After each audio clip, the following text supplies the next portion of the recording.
Meeting के दरमियान political तकरीर करना है, इसलिए मैं ज़रा सा मजलिसी अंदाज से हट के अपने उलमा से माजरत के साथ, क्योंकि ये तकरीर जो भी यहाँ हो रही है उसे शिया कम सुन रहे हैं और हिंदुस्तान ज़्यादा सुन रहा है। देखिए, मैं मीडिया बंधुओं का शुक्रिया अदा करता हूँ जो भी यहाँ आए हैं, मैं बहुत शुक्रगुजार हूँ। लेकिन मेरी आंखें देख रही हैं कि ये हुसैनी चैनल है या इंडिया टीवी है और पता नहीं ये कौन सी टीवी है। इतना बड़ा मजमा और कोई हिंदुस्तान के उन 5 नंबर के टेलीविज़न चैनल का एक कैमरा भी यहाँ मौजूद नहीं है। इसलिए कि आप मर चुके। आप अपने आप को जिंदा समझने की भूल मत कीजिए। आप उसी वक्त खुद को जिंदा समझिएगा जब वक्त का हर मकान आपके कब्जे में आ जाए।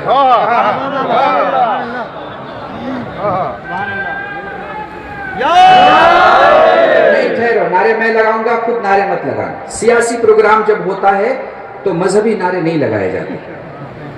सियासत खुद में एक मजहब है और आयतुल्लाह खुमैनी को पता था, इसीलिए ठोकर में शाह चला गया। अगर पता नहीं होता तो अब तक के दौलतमंदों ने उलमा को झुकाया था, एक अकेला आलिम था जिसने बादशाह को झुका दिया। इतना बड़ा मजमा।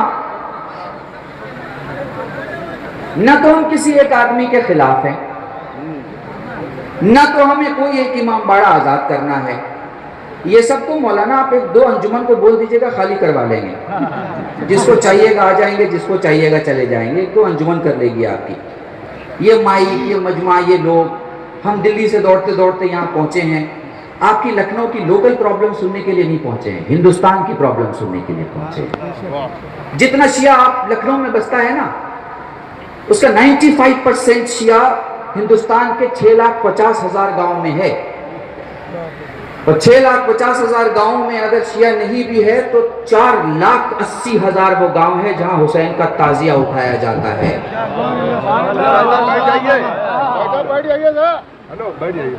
4,80,000 गांव हिंदुस्तान के। और सिर्फ उत्तर प्रदेश, मौलाना आपकी इंफॉर्मेशन के लिए कह रहा हूं, 3,000 कस्बे आपके उत्तर प्रदेश में ऐसे हैं जहां धोबी का संगठन है, आपका संगठन नहीं है। विडंबना है। जो झाड़ू लगाया करते थे वो हुकूमत कर रहे हैं, और जो हुकूमत किया करते थे उनको झाड़ू लगाने का काम नहीं मिलता। विडंबना है, विडंबना हिंदी में एक लफ्ज है। अपने बच्चों से पूछ लीजिएगा, चूंकि आजकल के माशाल्लाह बच्चे उर्दू कम और हिंदी ज्यादा समझते हैं। ये वो लखनऊ है कि मुझे गलतफहमी नहीं है। मैं उस लखनऊ में बोल रहा हूं कि जिस लखनऊ में मैं अगर उर्दू में बोलूं तो लखनऊ वाला ही नहीं समझेगा। मैं ऐसी लोकल लैंग्वेज और आसान जबान इस्तेमाल कर रहा हूं कि आप समझ सके। क्यों जमा हुए हैं? किसी एक मकान के लिए नहीं, किसी एक शख्स के लिए नहीं, किसी एक ऑर्गेनाइजेशन के लिए नहीं, किसी एक दौलत के लिए नहीं, किसी एक कुर्सी के लिए नहीं। हिंदुस्तान की हर उस शिया मां के लिए कि जिसका बच्चा खाली झोला लेकर जाता है और खाली झोला लेकर आता है। उस मां के लिए जिसके खर्चे कल 100 रुपये में चल जाया करते थे और आज नहीं चला करते हैं। मांगना है तो इल्म से मांगो, मांगना है तो समझो। हिंदुस्तान की हुकूमत का तादाद के और आबादी के मुनासिबत से जो बजट है उसमें मुसलमानों के लिए उतना ही सैंक्शन किया जाए जितनी उनकी आबादी है, और शियों को भी उतना ही दिया जाए जितना उनकी मुसलमानों में आबादी है। बेवकूफ सियासतमदार है तुम्हारा अगर तुम्हें यह समझाता है कि तुम माइनॉरिटी में माइनॉरिटी हो। अकल कब जागेगी? आप माइनॉरिटी में मेजॉरिटी हो।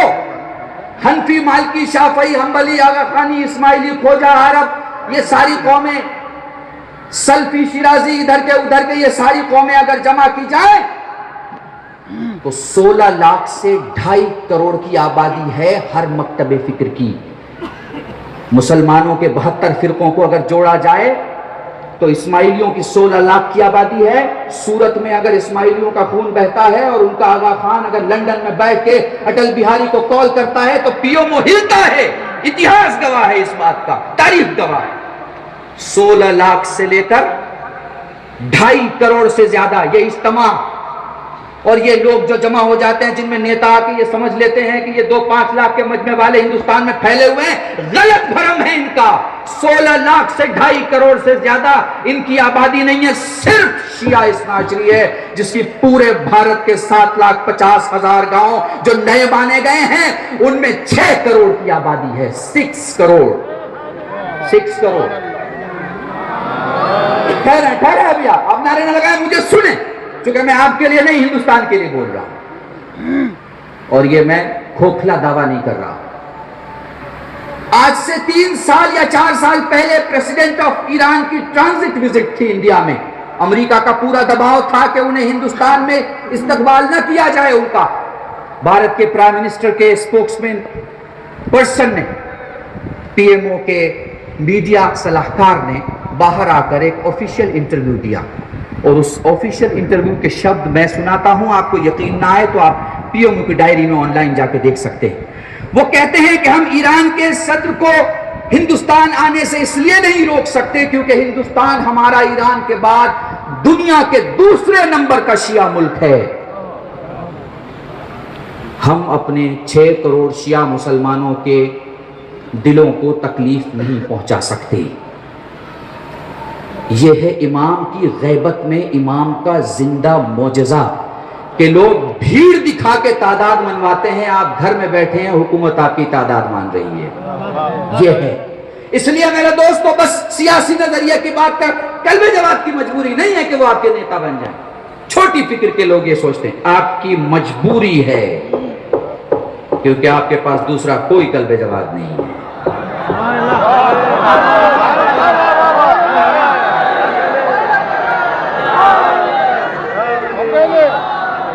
मैं मानता हूं, ठहरो, नारायण, मैंने मना किया, नारायण ठहरो, सुनो, मैं मानता हूं कि कल्बे जवाब से बहुत सारी पॉलिटिकल मिस्टेक हो सकती हैं, मैं मानता हूं, लेकिन मैं ये भी मानता हूं कि वो कल्बे जवाब की मिस्टेक नहीं है, समझाने वालों की मिस्टेक है।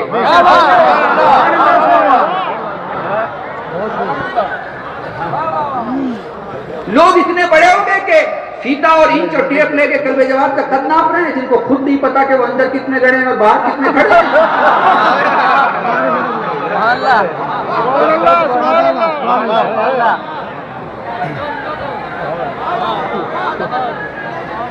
अरे कोई तुम्हारा जलाया हुआ चिराग है जो तुम्हारी फूंक से बंद हो जाएगा? हर आलिम दीन हर मकाम पे खुदा का जलाया हुआ चिराग है।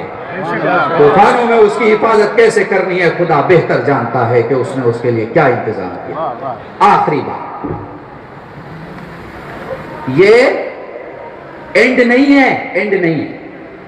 मौलाना, मैं बड़ा खुश हूं इस मजमे को देख, लेकिन मैं आप में पोटेंशियल देख रहा हूं, और मैं आपसे गुजारिश करूंगा कि आप इसी अवाम से ऐलान करें और इन उलमा से, और दिसंबर की या नवंबर की कोई तारीख दें और कहें कि हम लखनऊ आएंगे।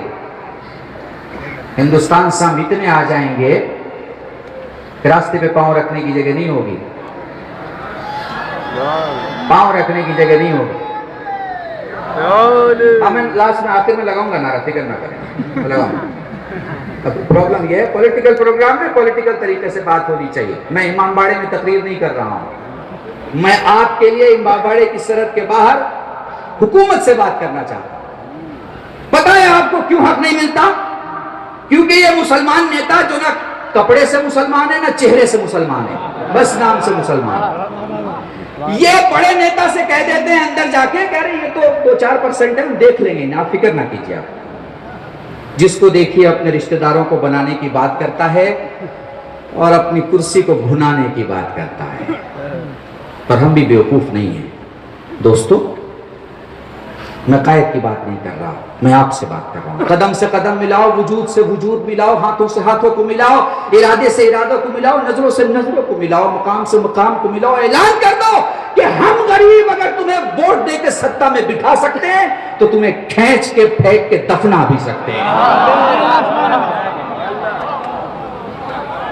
साथ मिल जाओ खुदा के वास्ते, ए हैदराबाद वालों, ए लखनऊ वालों, ए बॉम्बे वालों, ए पटना वालों, साथ मिल जाओ, साथ मिल जाओ। सियासत में उसे ही सर कहा जाता है जिसके पीछे सर दिखाई देते हैं। जिसके पीछे सर नहीं होते उसे सर नहीं कहा जाता। याद रखिएगा, अगर आपको बात करना है तो हर नारे के पहले अपने प्रधानमंत्री का जिक्र कीजिए, उस होम मिनिस्टर का जिक्र कीजिए जो जुल्म कर रहा है और जुल्म होने दे रहा है, उस पार्टी का तस्करा कीजिए जो आपके हुकूक को पामाल कर रहा है, उस हुकूमत का जिक्र कीजिए जो हुकूमत आपके खिलाफ काम कर रही है। कहीं ऐसा ना हो कि हमारा सियासी इस्तेमाल हो रहा हो। हमें अपना सियासी इस्तेमाल भी नहीं होने देना है और सियासत को अपने लिए इस्तेमाल करना है। उसका बस एक तरीका है और दो ही तरीके सियासत की दुनिया में माने जाते हैं, या पार्कों में भीड़ दिखाओ और या वोट दे के जिताओ या हराओ। अगले 5 साल तक सियासत की दुनिया में कुछ भी नहीं होने वाला, लेकिन हमें मैदान में आने से कोई नहीं रोक सकता है। इसलिए आज के इस प्रोग्राम में ऐलान कर दो कि जो भी मामलात मौलाना कल्बे जवाद साहब यहां पेश करेंगे, जो भी कौम के लिए मांग रखेंगे, सिर्फ उत्तर प्रदेश नहीं सारे हिंदुस्तान की स्टेट हुकूमतों से जो भी मुतालेबात करेंगे, जो भी सेंट्रल गवर्नमेंट और हमारे रिस्पेक्टेड प्राइम मिनिस्टर से मांग की जाएगी, जो भी हिंदुस्तान के कानून से चाहा जाएगा, अगर हमारी अनदेखी की गई तो हम घर जाना बंद कर देंगे और रास्ते पर ऐसे बैठ जाएंगे जैसे हमें अपने मकाम से उठाकर भेजना मुश्किल हो जाएगा। और याद रखें, ये न कहे कि हम अपना सर फाड़ लेंगे या अपना सीना चाक कर लेंगे। नहीं, वो हम सिर्फ हुसैन के लिए करते हैं, हम वो किसी के लिए नहीं कर सकते, वो हम किसी के लिए नहीं कर सकते। हमें ना अपना सर फाड़ना है ना किसी का सर फाड़ना है, लेकिन 2014 के इलेक्शन में हम लोगों को दिखा देंगे कि हुकूमत किसे कहते हैं और बोरिए पे बैठना क्या होता है। जो हुकूमत करने वाले हैं उन्हें मजा चखाने के लिए तैयार हो जाइए, पॉलिटिकल हाथ से हाथ मिलाइए और अपनी रूहानी शख्सियत को मजबूत कीजिए। आपके पास कायद की कमी नहीं है, डिमांड ऐसी कीजिए कि लगे कि डिमांड है। ऐसा नहीं कि पता चला कि आप प्राइम मिनिस्टर के घर गए हैं और पड़ोसी के एसटीडी की दुकान की बात करके आ रहे हैं। तो बस इन्हीं बातों के साथ आप सबसे खुदा हाफिज़ चाहूंगा। आखिर दावाना अल्हम्दुलिल्लाह रब्बिल आलमीन। जिंदाबाद मौलाना कल्बे रशीद साहब, जिन्होंने इंतहाई सियासी बसीरत का सबूत देते हुए आलिमाना और सियासी तकरीर की।